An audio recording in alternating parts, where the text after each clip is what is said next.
informaciones del día de hoy, por supuesto, tienen que ver, como ocurre de tiempo en tiempo, con estos acontecimientos respecto al operativo antidrogas, que ayer bajo el nombre de Operativo Falcón, señores, acopó todos los medios de comunicación. Y yo creo que esto amerita que nosotros siempre tengamos que estar recordando lo que ha ocurrido. El narcotráfico, que es una especie de COVID, ¿verdad?, de mutaciones en todos los tiempos, tiene su historia. El narcotráfico, el macro, el micro, que se usa en el país, aquí en esta isla caribeña, que por la posición geográfica digna de ser utilizada en mejores condiciones, siempre ha sido un buen espacio para hacer un puente que se despliega por todos los grandes mercados norteamericanos y por los mercados europeos, y las complicidades que han venido desde siempre, incluso desde los estamentos que están llamados a combatir el negocio del micro y del narcotráfico, siempre ha quedado muy graficada y muy proyectada al desnudo totalmente con lo que ocurre, y ustedes recordarán pequeños casos que se utilizaron respecto a agentes antidrogas y cómo todo esto estaba siendo permeado con las extorsiones, con los cobros de peaje. Eso es respecto, por supuesto, al tema del microtráfico. Ustedes recordarán aquel video que ocurrió en una peluquería con el tema de la distribución de los estupefacientes. Eso en pequeño, como expresión de lo que ha ocurrido con ese microtráfico que compete a ese pequeño mercado interno y a esa delincuencia menor, porque también ese es otro elemento que nadie habla cuando hablamos sobre el tema de la delincuencia, y a medianas también implantadas, claro está, en los barrios más empobrecidos de nosotros, esos puntos de droga que siempre fueron tutelados por mandos medios y unidades, incluso de base de la Dirección Nacional de Control de Drogas, por el Departamento Antidrogas de DICAM, que bueno, ¿verdad?, que ya eso ha bajado, de la misma Policía Nacional con oficiales medios, agentes de los principales beneficiarios. O sea, esos niveles de redes del tráfico de estupefacientes, que ha correspondido históricamente al derrame de esos beneficios de un negocio muy superior al que corresponde a ese llamado macrotráfico, que incluía operaciones de los grandes carteles que siempre estuvieron protegidos por los poderes establecidos, y el lavado del dinero también como hermanito del tema del narcotráfico. Operaciones que siempre hemos visto, y lo digo por el asombro de alguna gente, que siempre hemos visto propias de estados delincuentes, que ha encontrado en República Dominicana una plataforma desde siempre bastante fácil, y que bajo el manto de la impunidad han derivado casi en llamarnos narcoestados en el caso dominicano. Esa perversidad vista desde algunos organismos encargados de prevenir y de perseguir ese tipo de delincuencia, bueno, pues yo creo que establece algunas preguntas, y el mega o el macrotráfico, ¿dónde se ubica y cómo opera esa asociación con el Estado? Ahora vemos, por ejemplo, estamentos como el primer poder del Estado, que es el Congreso, que se ha convertido en un nicho interesante para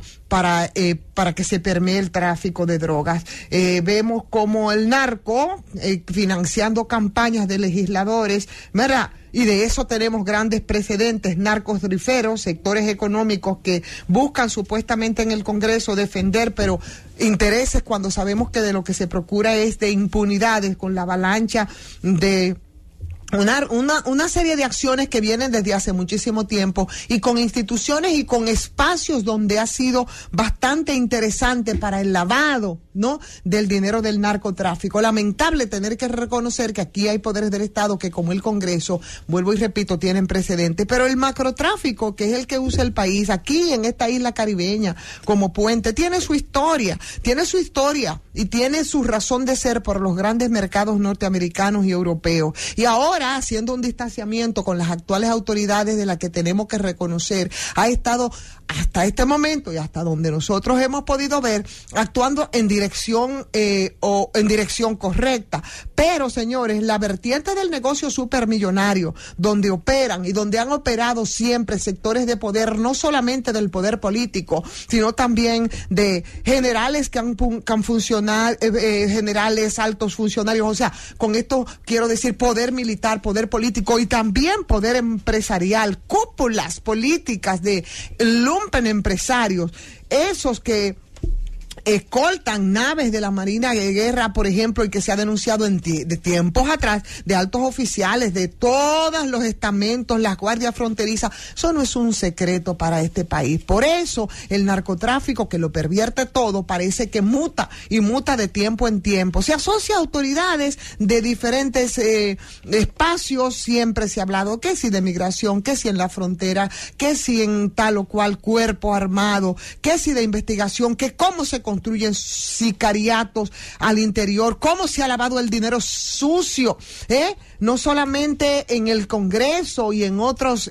estamentos. Señores, cómo se invierte en torres, cómo se invierte en hoteles, cómo se invierte en discotecas, en fincas, en lavaderos de carros, en casinos, en lotos y en las bancas de apuestas, que también son un espacio extraordinario para todo el tema del lavado. Cómo se compran y se usan líneas, por ejemplo, de seguridad aeroportuaria, cómo se financian partidos influyentes, cómo se han financiado legisladores, cómo se han financiado candidatos, jueces, fiscales, dirigentes políticos. ¿Cómo? Aquí con el tema del narcotráfico se ha creado una especie de carteles de la construcción de las empresas de zonas francas, cómo se han asociado generales pegados al trono.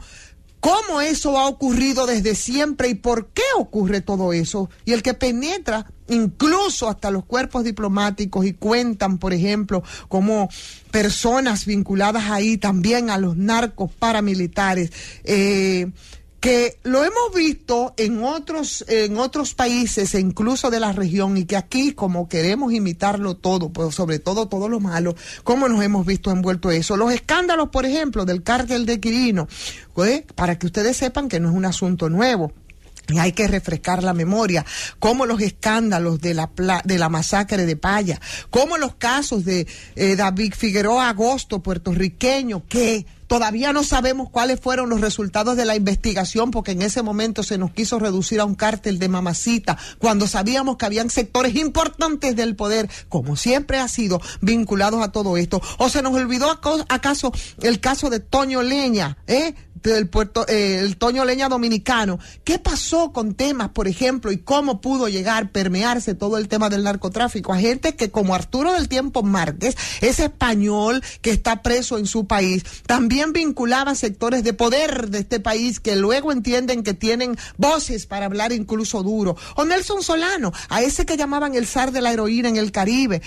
que no son los únicos, aunque sí parcialmente los más develados, y que evidenciaron en muchas de esas acciones las conexiones militares protegidas, empresariales, políticas, con simples traslados o con remociones o con ocultamientos de responsables mayores. Es decir, que ese narcoestado aquí en el país, que siempre se ha reciclado, siempre ha estado encumbrado en las mismas fuerzas, en el mismo centro del poder, vinculados a escándalos, incluso junto a funcionarios, a dirigentes políticos, empresarios que siguen impunes como tal cosa. Entonces, los que han estado llamando a combatir esto, a esta macabra realidad que no es ajena de ninguna manera de las autoridades aquí en República Dominicana, como acontece en otros países también de América Latina, del Caribe, de Centroamérica, sometidos a unos procesos terribles, perversos de utilización. Yo creo que no es absolutamente nada nuevo, y vuelvo y repito, y con esto termino, porque el tiempo apremia definitivamente esa privilegiada posición geográfica que tiene República Dominicana en esta isla completa, la Hispaniola, que se ha convertido en un atractivo extraordinario para los carteles que utilizan este territorio insular como puente para llevar esa mercancía a los mercados consumidores, que de tiempo en tiempo muta, y muta solamente porque ha encontrado en las mismas extrañas del poder, de muchos colores y de mucha naturaleza, un comodín perfecto para ellos actuar como han actuado de de manera perversa. Por eso vemos que cuando se desmantela una estructura criminal, en el tiempo se descubre que esa misma estructura criminal muta con una mayor capacidad corruptora y de violencia y de desgracia también para nuestro país. Llévatela.